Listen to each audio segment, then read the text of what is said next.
जलता जहाज व अमावस की रात थी। आसमान साफ था और चांद की रोशनी में सब कुछ साफ साफ दिखाई दे रहा था।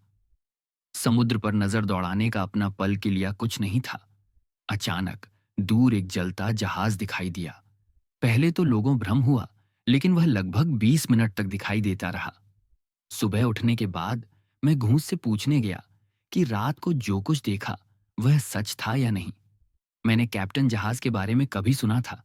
घूस ने यह कहा कि मैंने पहले कभी नहीं भी उसी रात कोई जलता जहाज देखा था। हालांकि क्रॉनिकल ने इस विषय पर विस्तार से लिखते हुए बयान बाद में भी जारी किया था। फेलमथ एक रहस्यमय जहाज है जो पिछले 200 सालों से भी अधिक समय से लोगों को भ्रमित करता है।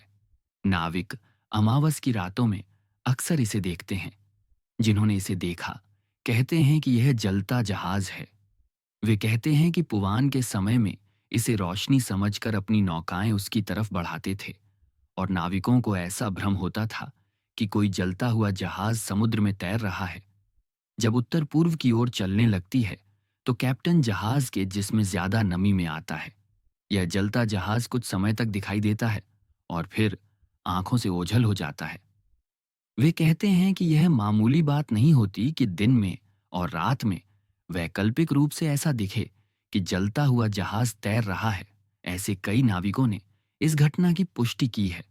लोगों का कहना है कि यह जहाज समुद्र के नीचे गहराई में छिपा हुआ है। दो समुद्र तट पर घूम रहे रॉड्रिक नाम के व्यक्ति ने इसकी घटना रॉबिन फोर्ड समुद्र के अधिकारी को दी। उन्होंने बताया कि जहाज तब से 6वीं बार दिखाई दिया था और वे इस पर विश्वास नहीं कर पा रहे थे कि यह एक जलता जहाज नहीं बल्कि कोई भ्रम है। उन्होंने कहा कि उन्होंने और उनके साथ सभी लोगों ने ऐसी चीज नहीं देखी जो ज्वालाओं की तरह समुद्र में जल रहा हो। सबको ऐसा आभास हो रहा था कि जहाज जल रहा है। धीरे धीरे वह समुद्र में डूबता गया और ओझल हो गया। जब तक रोशनी समाप्त पहुंची चालू जहाज गायब हो जाता। 1885 में ऐसा ही एक प्रयास एडमिरल रामसे ने किया। उस समय वे समुद्र में अनुसंधान से गुजर रहे थे। जहाज में सवार लोगों को लगा कि दूर कहीं जहाज है जो जल रहा है। रामसे ने अपने कुछ साथियों को छोटी नाव में बैठाया और उस जलते जहाज की ओर बढ़ गए। सोचा था कि नाविकों को बचाने में वे सफल हो जाएंगे, पर कुछ ही देर में वह जलता जहाज गायब हो गया। अगले कुछ सालों तक फेलमत जहाज के दिखाई देने की खबरें आती रहीं। कुछ को लगता था कि वे उस जहाज को बार बार देख रहे हैं जो 1838 के अमावस माह में गायब हो गया था। इसके बाद कयास लगाए जाते रहे, पर कोई भी उस रहस्यमय जहाज पर से पर्दा न उठा सका। उस जहाज को लेकर कई कहानियां भी बुनी गईं। इन कहानियों में इतिहास और रहस्य की गंध दिखती थी। कुछ वैज्ञानिक भी इस रहस्य की पड़ताल में जुटे। विलियम फ्रांसिस ने 1941 तक इस पर अपना अध्ययन रखा। वे एक वैज्ञानिक और इतिहासकार थे। उन्होंने इस रहस्य के बारे में सिद्धांत कहा कि सूर्य की किरणों और समुद्र की सतह पर भापमंडल से ऐसे भ्रमात्मक दृश्य बनते हैं।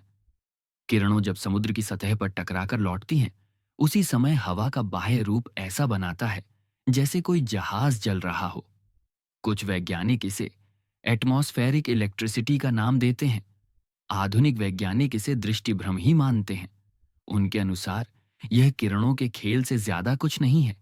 बाद में कुछ लोगों ने उस जहाज से आग की गेंदें और संपूर्ण गंध निकलते भी देखी। इनकी भी व्याख्या वैज्ञानिकों ने की है। इन सब के बावजूद जलते जहाज की कहानियां रोज सुनी जाती हैं और कभी-कभी